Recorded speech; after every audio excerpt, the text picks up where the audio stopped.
되신 주 어둠 가운데 비추사 내 눈 보게 하셨네. 예배하는 선한 마음 주시고 참 소망이 되셨네. 나 주를 경배하리 엎드려 절하며 고백해 주 나의 하나님. 사랑스런 주님 존귀한 예수님 아름답고 놀라우신 주. 만유의 주 만유의 주 높임을 받으소서. 영광 중에 계신 주 겸손하게 낮고 천한 이 땅에 사랑으로 오신 주. 나 주를 경배하리 엎드려 절하며 고백해 주 나의 하나님. 오 사랑스런 주님 존귀한 예수님 아름답고 놀라우신 주. 나 주를 경배하리 엎드려 절하며 고백해 주 나의 하나님. 오 사랑스런 주님 존귀한 예수님 아름답고 놀라우신 주. 알 수 없네 주의 은혜 내 죄를 위한 주 십자가. 알 수 없네 주의 은혜 내 죄를 위한 주 십자가. 알 수 없네 주의 은혜 내 죄를 위한 주 십자가. 알 수 없네 주의 은혜 내 죄를 위한 주 십자가.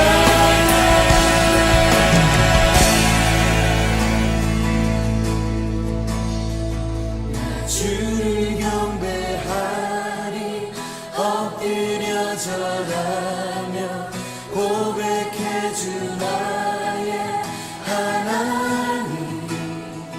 오 사랑스런 주님 존귀한 예수님 아름답고 놀라우신 주. 나 주를 경배하리 엎드려 절하며 고백해 주 나의 하나님.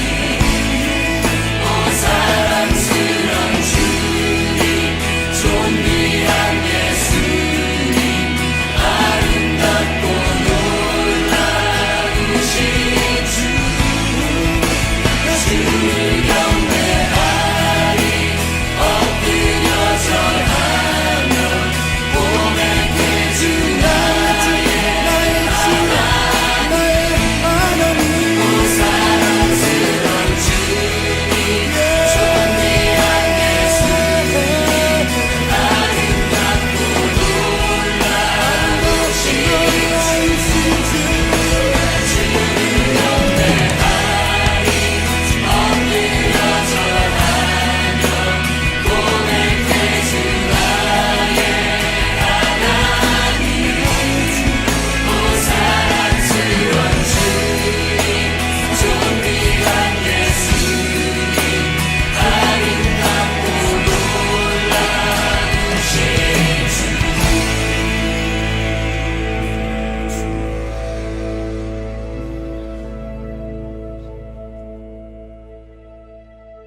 오늘 우리에게 주신 하나님의 말씀은 로마서 5장 1절에서 5절까지의 말씀입니다. 다 같이 화면을 보시면서 함께 읽겠습니다. 그러므로 우리는 믿음으로 의롭다 하심을 받았으므로 우리 주 예수 그리스도로 말미암아 하나님과 더불어 평화를 누리고 있습니다. 우리는 또한 그리스도로 말미암아 지금 서 있는 이 은혜의 자리에 믿음으로 나아오게 되었으며 하나님의 영광에 이르게 될 소망을 품고 자랑합니다. 그뿐만 아니라 우리는 환난을 자랑합니다. 우리가 알기로 환난은 인내력을 낳고 인내력은 단련된 인격을 낳고 단련된 인격은 희망을 낳는 줄을 알고 있기 때문입니다. 이 희망은 우리를 실망시키지 않습니다. 하나님께서 우리에게 주신 성령을 통하여 그의 사랑을 우리 마음속에 부어주셨기 때문입니다. 아멘. 하나님께서 이 말씀을 통하여 우리에게 은혜 주시기를 원합니다. 하나님의 크신 사랑과 은총이 여러분의 삶에 함께 하시기를 빕니다. 오늘은 우리가 희망해야 할 것이라는 제목으로 함께 하나님의 말씀을 나누겠습니다.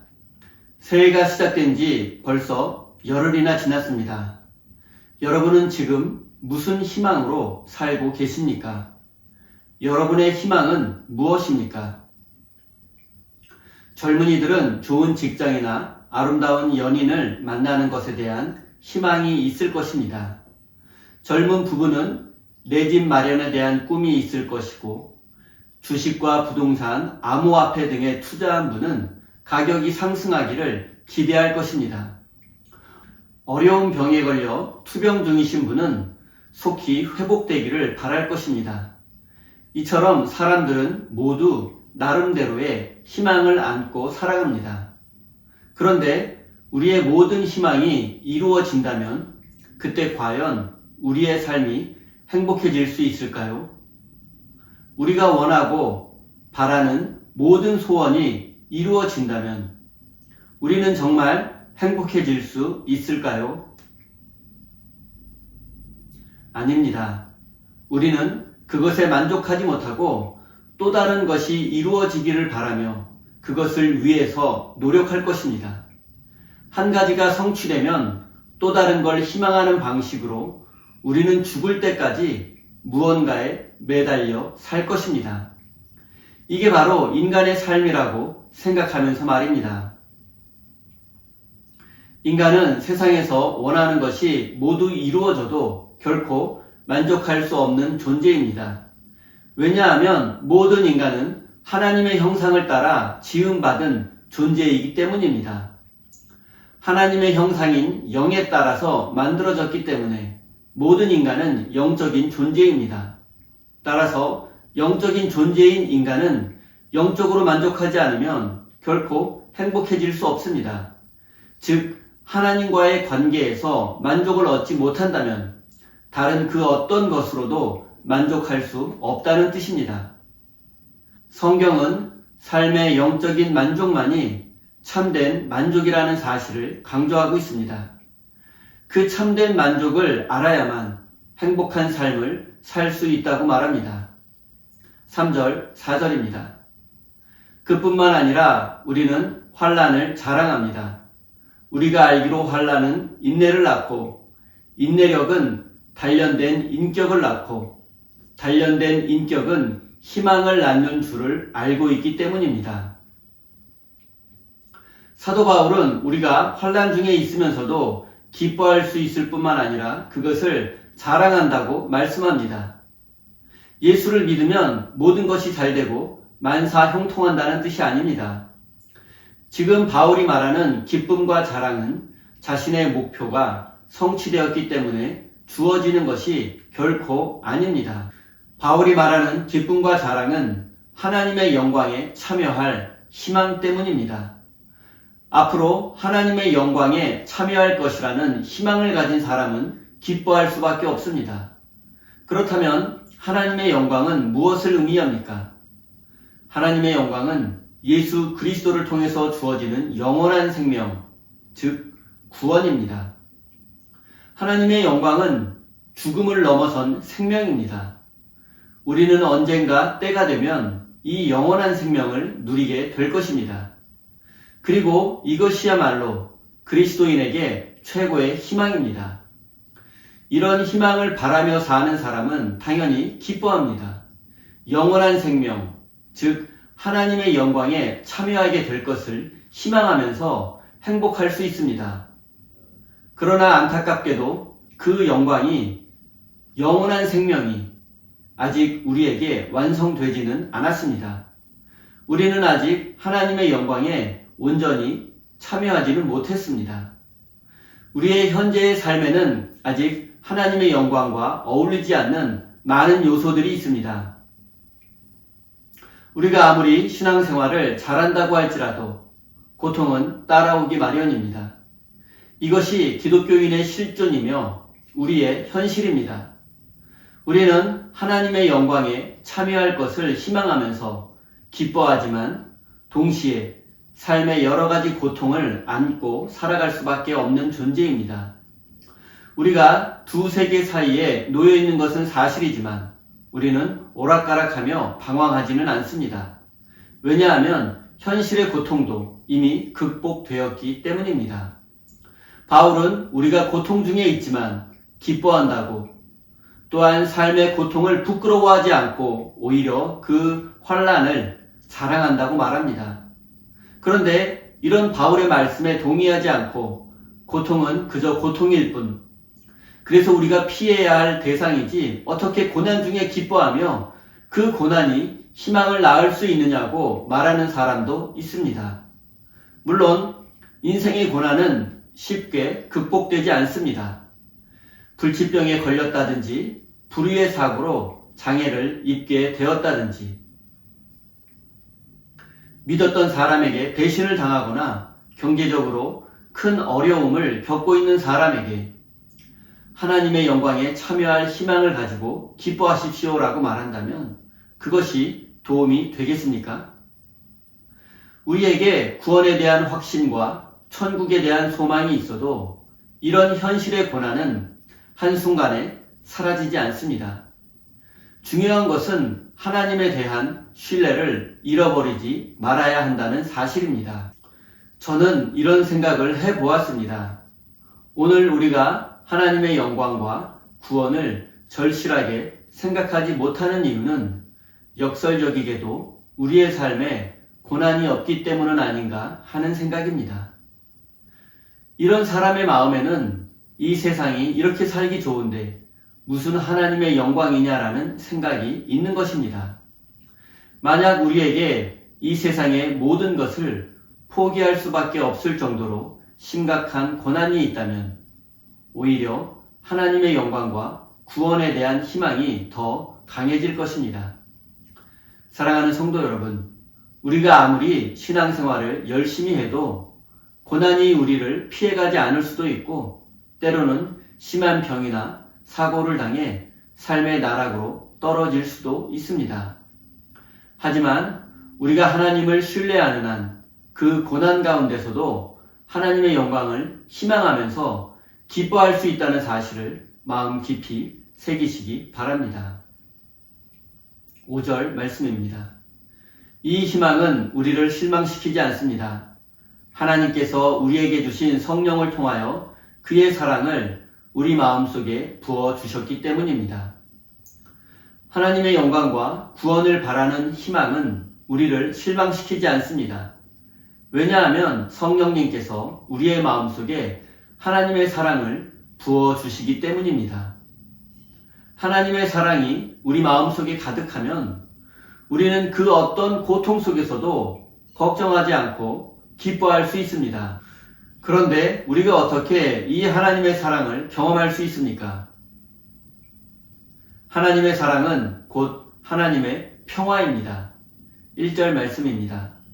그러므로 우리는 믿음으로 의롭다 하심을 받았으므로 우리 주 예수 그리스도로 말미암아 하나님과 더불어 평화를 누리고 있습니다. 하나님의 사랑을 마음속에 받았다는 증거는 곧 하나님과의 평화에 있습니다.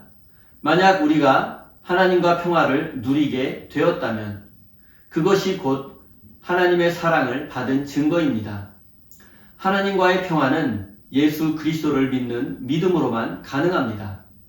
결국 하나님의 사랑은 예수님을 믿는다는 사실에 달려 있습니다.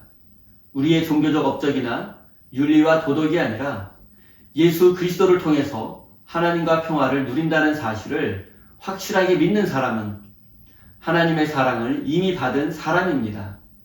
그런 사람은 삶의 고난 가운데에서도 하나님의 영광에 참여하리라는 희망을 안고 기쁨으로 살아갑니다.